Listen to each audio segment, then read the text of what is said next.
Hi, everyone. Welcome to Dishing Drama with Dana Wilkie Uncensored. We have officially moved to Patreon. Here's a sneak peek of Dishing Drama with Dana Wilkie. Hi, everyone. So we have another Memorial weekend come and go. I hope that you took a minute to honor the people that have passed away and have served the U.S. Armed Forces, and had also some quality time with your friends and family. I was recently taught by some of my YouTube watchers that Memorial Day is specifically to celebrate and mourn and honor U.S. military personnel who died while serving in the United States Armed Forces. And Veterans Day is to celebrate and honor America's veterans for their patriotism, love for their country, and willingness to serve and sacrifice for their country. And I guess I had always merged those holidays in meaning together, and I sort of celebrated people who served and, people who passed while serving on both holidays. But it turns out that they're very specific and different. And so people that are in the military really appreciate the difference called out. So I wanted to do that on my podcast today in case any other people were confused by that. I wanted to say that very different purposes for these two different holidays. I mean, all to honor the military and the bravery of the military, of course.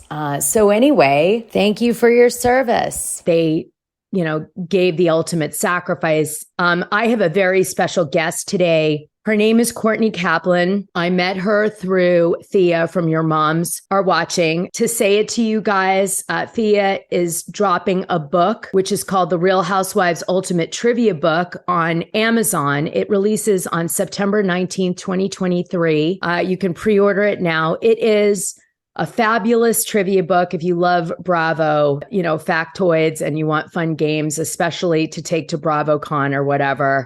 If you don't know who Thea is, Thea was in the entertainment industry for many, many years.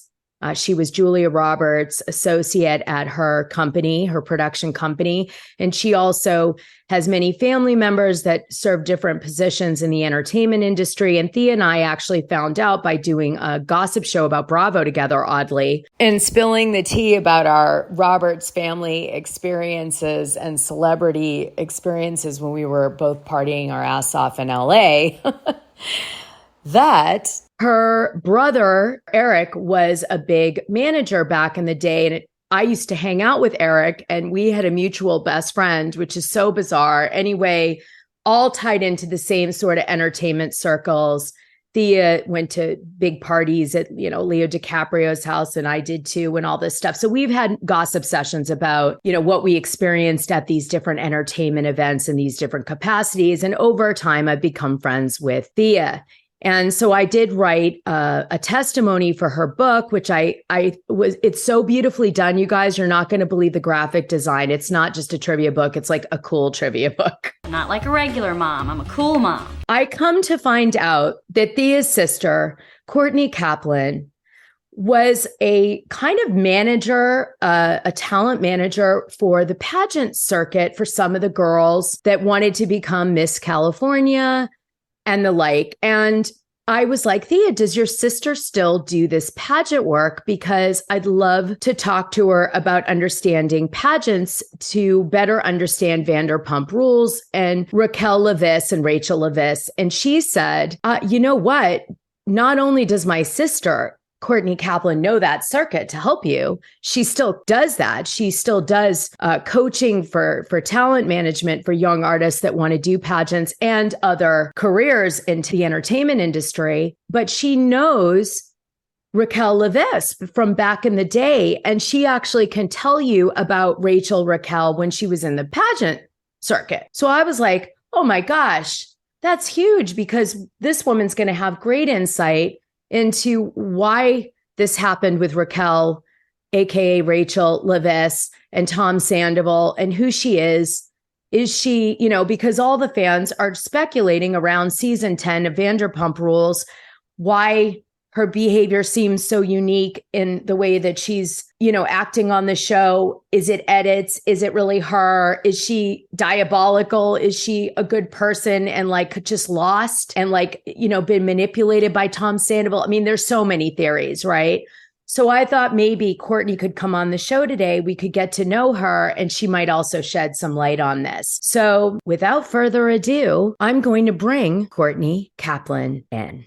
There she is, Miss America. Good morning. How are you? Hi, Courtney. How are you?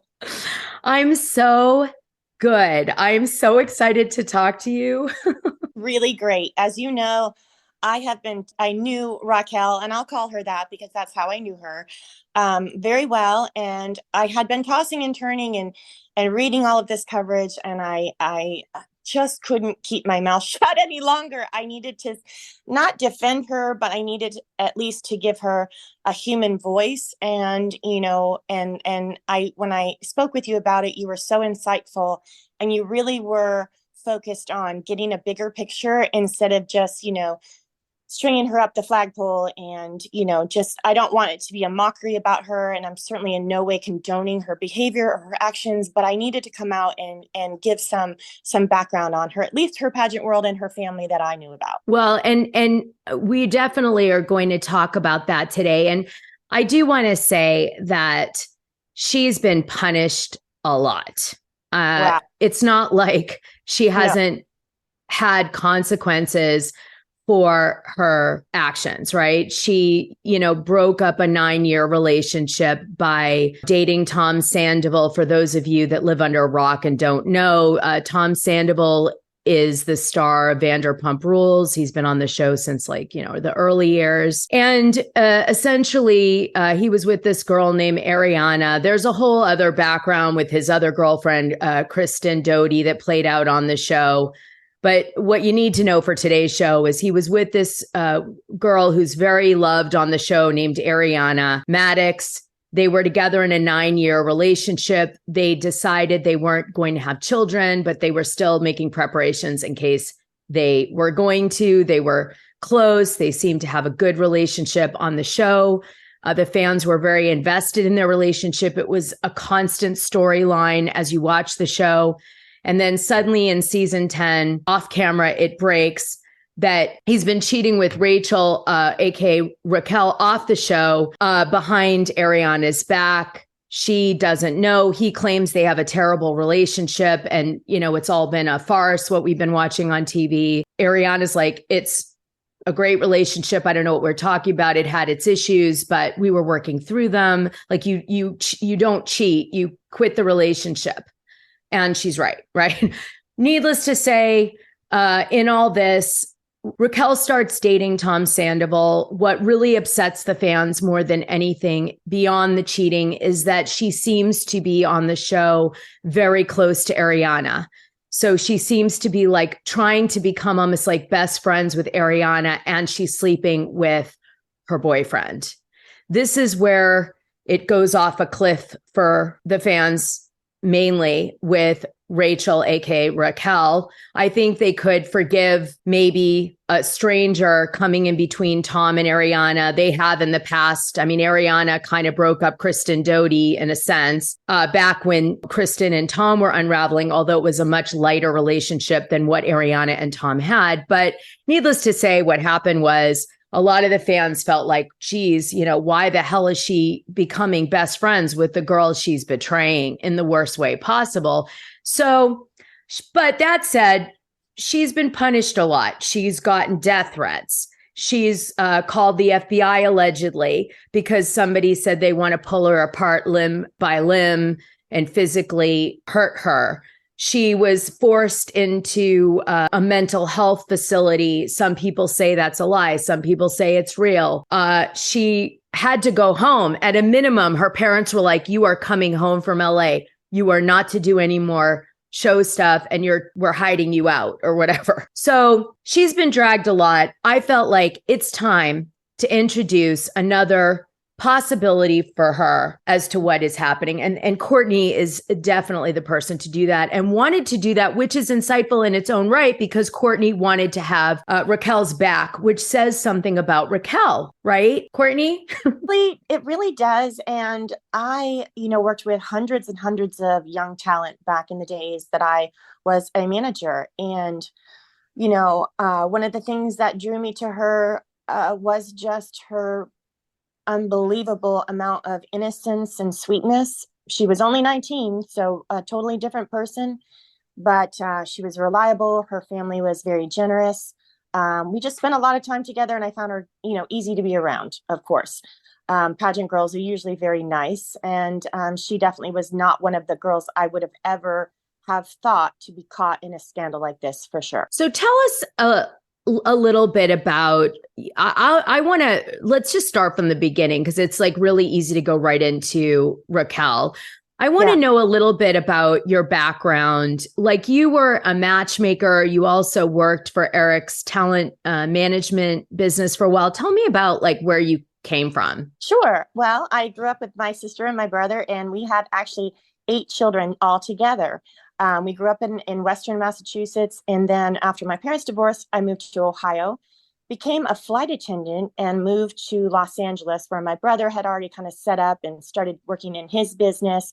And my sister Thea, who had graduated from college, was now working with Julia, and also like, just the bigwigs, Harold Ramis. And, she just had this super exciting life. Eric had a really exciting life as well. And then as a flight attendant, I met my own set of superstars and had my own dates with, very famous people, and went to parties at, really famous people's houses. So, for me, I got to lead that kind of really fun, young flight attendant life. So it was cool. And then after I stopped being a flight attendant, I, experienced 9/11 like all of us, but it was pretty close to home. I was an American Airlines flight attendant, and my roommate from the training class, who I lived with for 6 weeks, was actually the first casualty of 9/11. She was in charge of Flight 11. They killed her first, and that's how they took over the plane. So it was gosh, what? Yes. Karen Martin was my roommate, and she was in charge of the plane. Betty Ong was in the back. She was a flight attendant as well, of course, and she was calling to operations and telling everybody what was happening play by play, minute by minute. So Karen was in charge of the plane, sitting up by the cockpit, and they went up, and Atta, I believe, stabbed her, took the keys to the cockpit, and that's how they got in and took over the plane.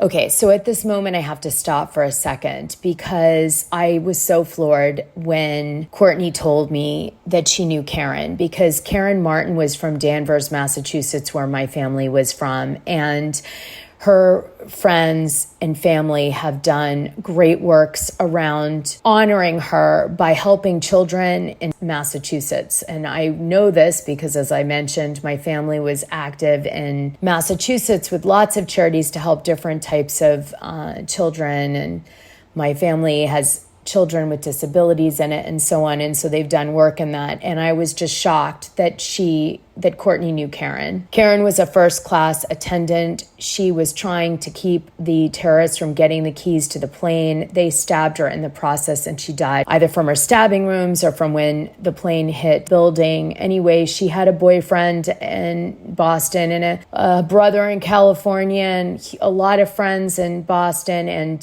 so it's just really such a small world when Courtney brought her name up. And I just wanted to take a moment to acknowledge her in a deeper way. Okay, back to the interview. So the first moments of 9/11 actually started with that act of violence on my friend. So it really resonated with me, as it did with everyone in the country. But I hung on for a few years, and my brother said, you know what, can you come and work for my company?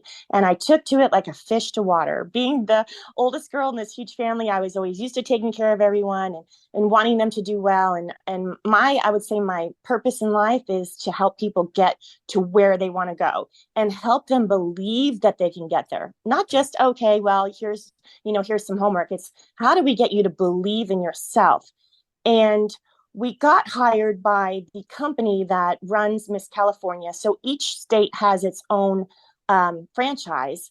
and my brother's friend was running Miss California.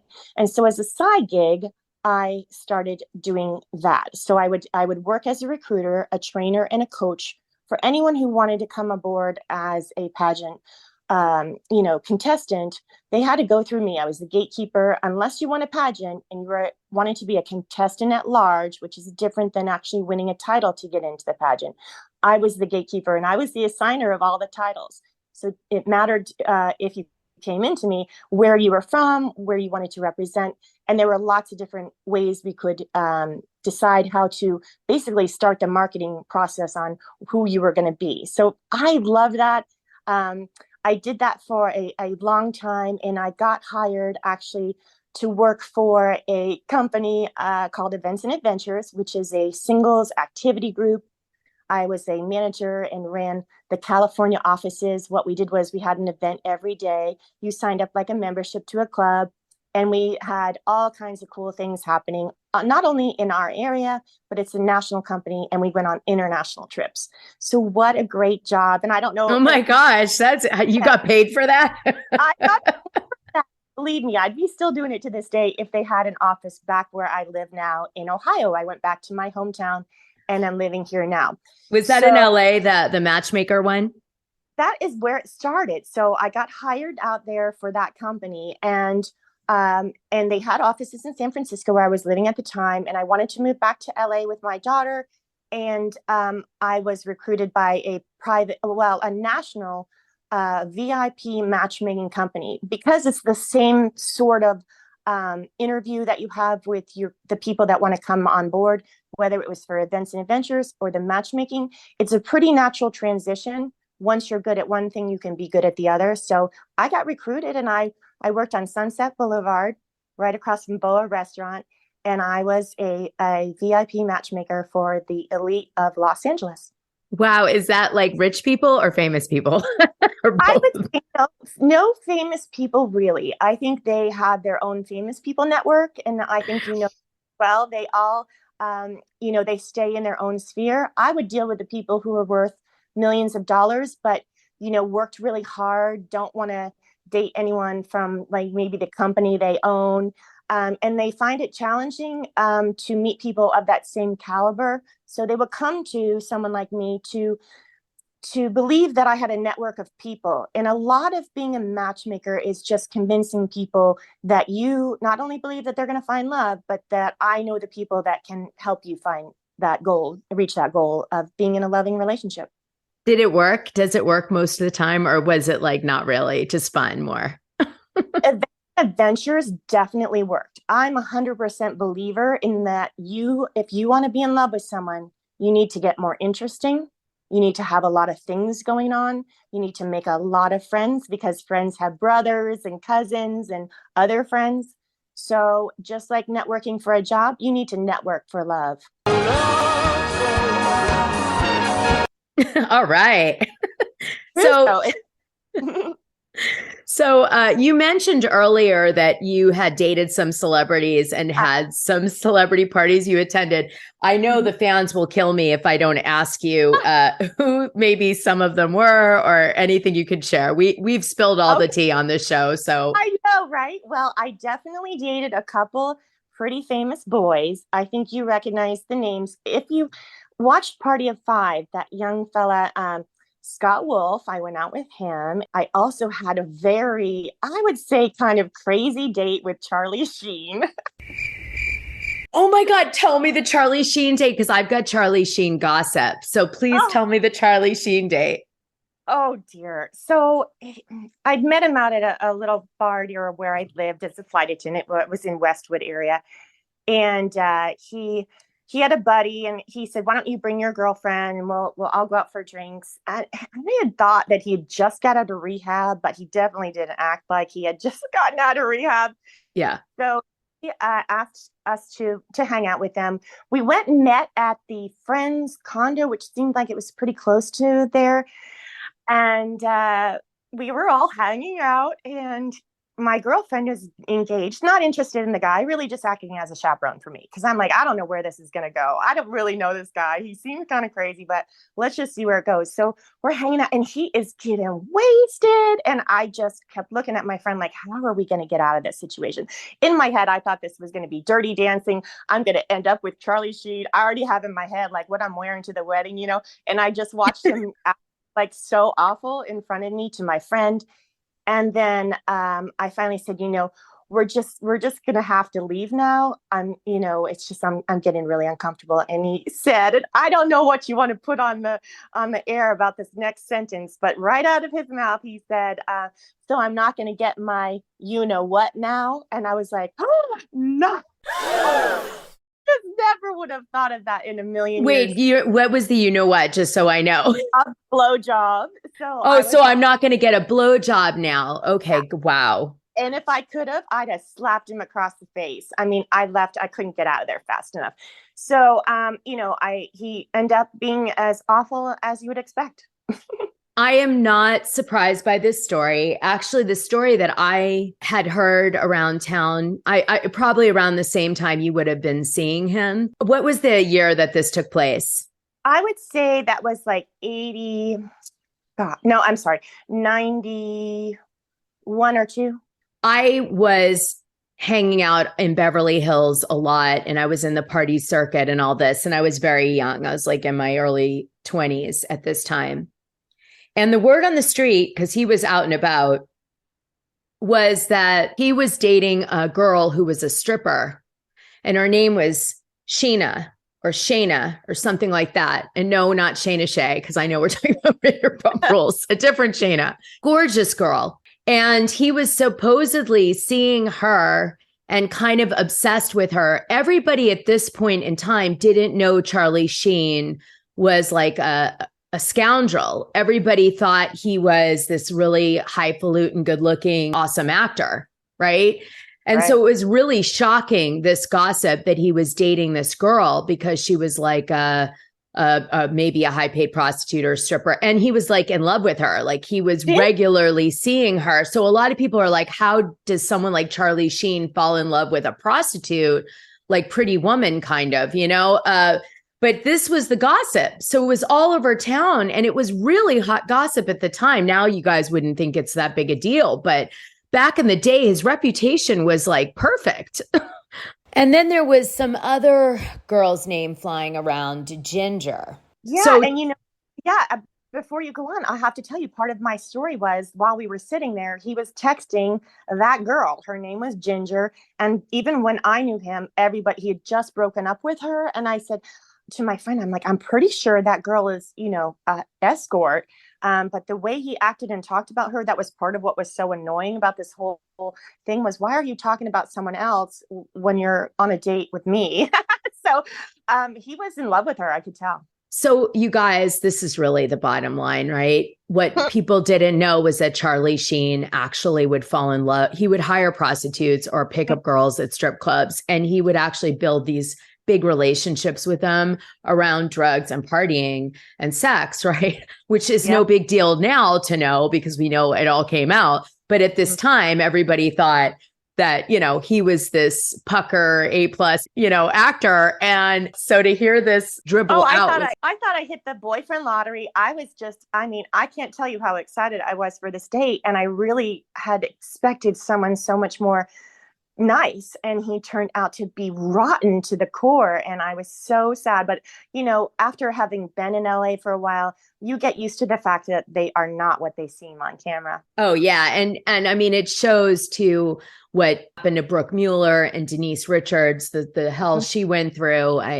He's wow. Yeah, he's a bad he's a bad guy, I guess. Yeah. Okay, so I love it. Thank you for that story. Do you have any Matt Dillon stories? I don't have Matt Dillon stories. He, back in those days, I don't even know that those guys were really anything.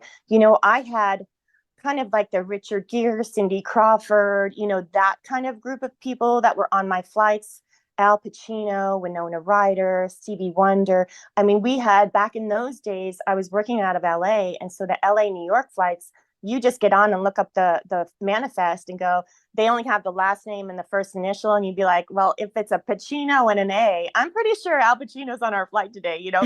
So, you know, it was really, really exciting days. And, you know, we used to hang out at Eddie Murphy's house all the time. And, you know, my girlfriends and I, and even one of my other sisters we kind of ran that party circuit like you did as well. So what was Eddie Murphy like? I have a quick Matt Dillon story, actually. I used to live in Greenwich, Connecticut for a few years. And Matt Dillon lived near Greenwich, Connecticut. I know. So random, but he did. And so we used to always see him at the diner and all die for him. Like we all wanted to hook up with him so badly, but we were really young. Yeah, I was like 16 or something. And he's, you know, I don't know what, like early 20s. But he used to date a girl around Greenwich, and we'd see him around and stuff. Quiet guy. But I just remember it's so random that he was in Greenwich, Connecticut. How you doing today? I'm hanging over the abyss by a fucking thread, Kenny. So listeners, if anyone has a Greenwich, Connecticut Matt Dillon story, please send it to me. All right. Anyway, so what was it like going to Eddie Murphy's parties? Like, what was that like? Well, you know, he had bought Cher's old house. So Cher had designed it like an Egyptian kind of a theme. So the big front door was like a pyramid door that slid across. And he bought it lock, stock, and barrel. So it was just decorated so beautifully. I just remember how amazing it was. And I would get invited to the parties and drive up in my little Honda Civic. You know, I mean, I had no money. I was just a flight attendant in those days. And, you know, we would come in, it would be Denzel Washington and just lots and lots of famous people coming in and out. And, you know, he was really quiet. He's definitely an introvert. He liked having a lot of friends around, you know, all his crew from, I believe, Jersey. They all were there. And, you know, it's a very tight group of people. The parties were super mellow. They knew they could invite me and my friends because we wouldn't like make a scene or, you know, do anything stupid. And, you know, nothing ever crazy happened. But I will tell you a short story. And I'd promised Thea that I would tell her the story. So I had a friend, let's just call her a friend, who she and I were invited to the Eddie Murphy house for a party. And everyone was excited because Denzel was going to be there. And this is during the heyday of Denzel. He is doing like top of the line. He got an Oscar.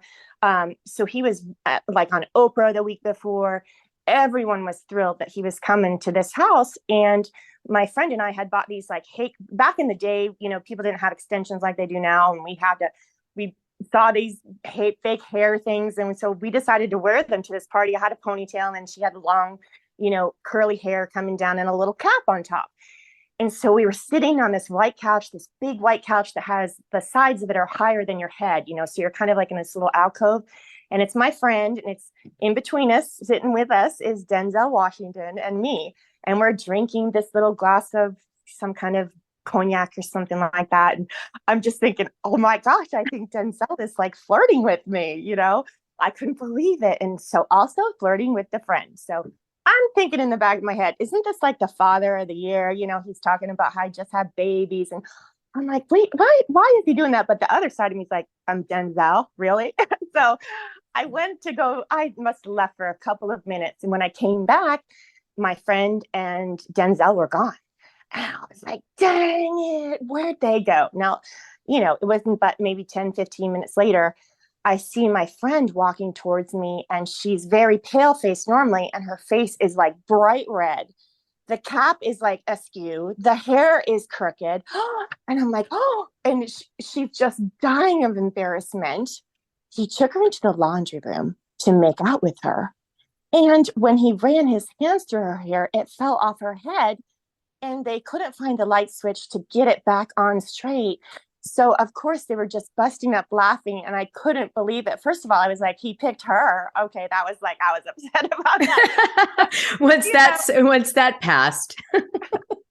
Yeah, so once I got over that, I was like, well, dang, you embarrassed yourself. Like, you know, that was just a humiliating, I'm sure, experience for her. But I never, ever looked at these guys who were all Mr. Family and, you know, putting on these shows and everything that most of them are cheating. And that kind of brings us, you know, to this topic that we're discussing about Raquel, which is all those people in Hollywood cheat. Yeah, I know. It's disturbing, isn't it? It's just terrible. It's kind of sad when you see like your idols like that, but then again, you do meet idols that absolutely surpass what you think that they're going to be like, and that you go, oh my gosh, I can't believe that person was even cooler than I thought. You know, like one flight, I sat and talked to Katie Couric for 6 hours just about her life and people, and it was just like a crazy experience that you normally wouldn't have with someone so famous like that. Being a flight attendant back in those days, didn't have computers, no phones. We had an old movie up on the screen, so superstars love talking to us because we were used to them, and we also were pretty knowledgeable about what was going on in the world, and kind of normal. So they love talking to us. Well, it's funny you bring up Katie Couric as being super cool, because her daughter, Caroline Monahan, actually interviewed me for her channel. She has like a channel, and occasionally we'll have people on. And I was so honored that Caroline, her daughter, asked me to go on her channel. And we had such a beautiful chat. And she's such a good, she's a good girl. She's a woman, but by my standards, because she's so young, she's like a little girl still to me, I guess.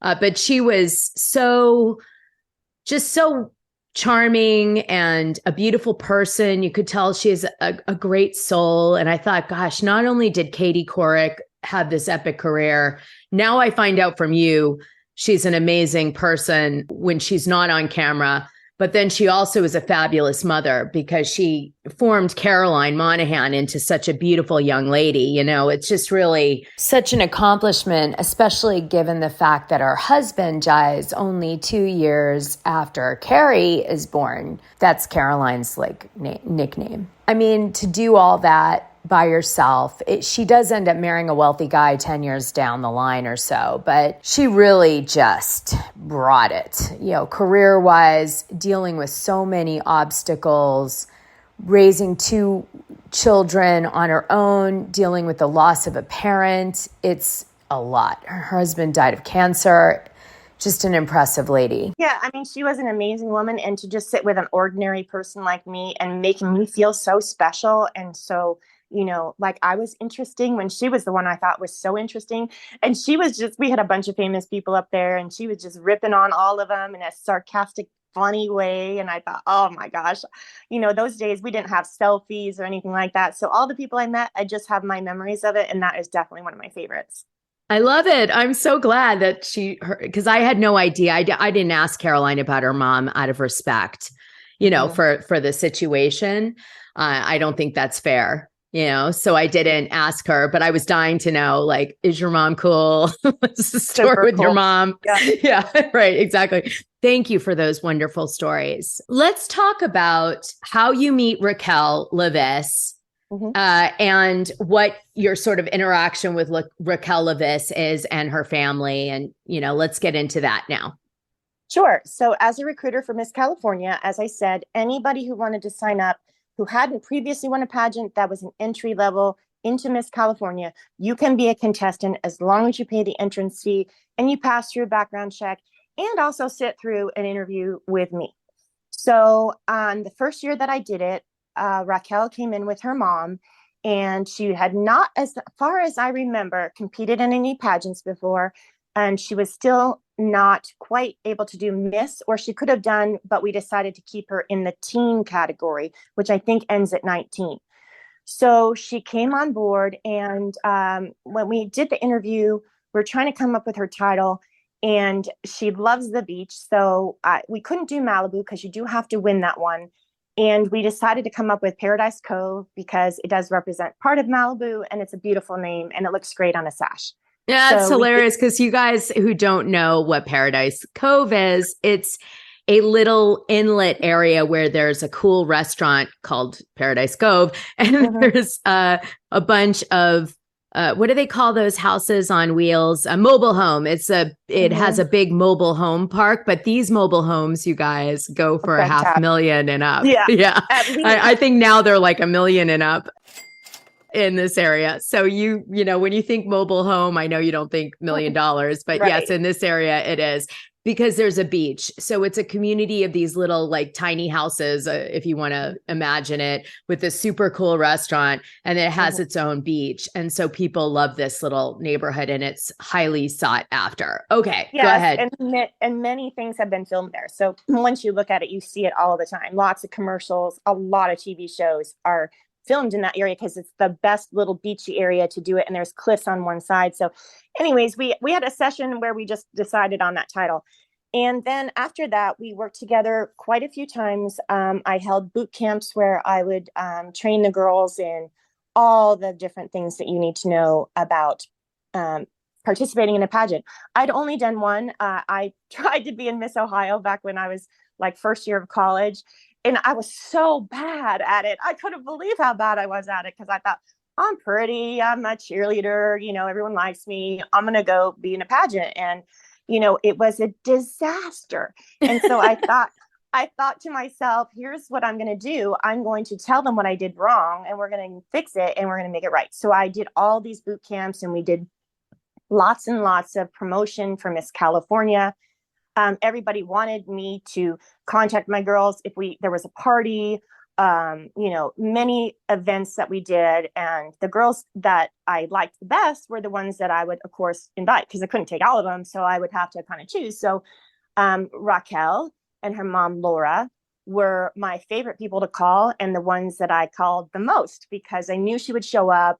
She always looked perfect. And her mom was someone I could depend on to be there and helpful and always volunteering to do whatever we needed. If there was something that had to be run an errand or, someone was not feeling well, whatever, we knew that her mom, who was just the most nurturing person out of all the moms, would help us.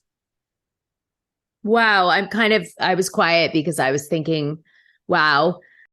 For the full scoop, head to our Patreon page. Click the coin icon on your player to check it out.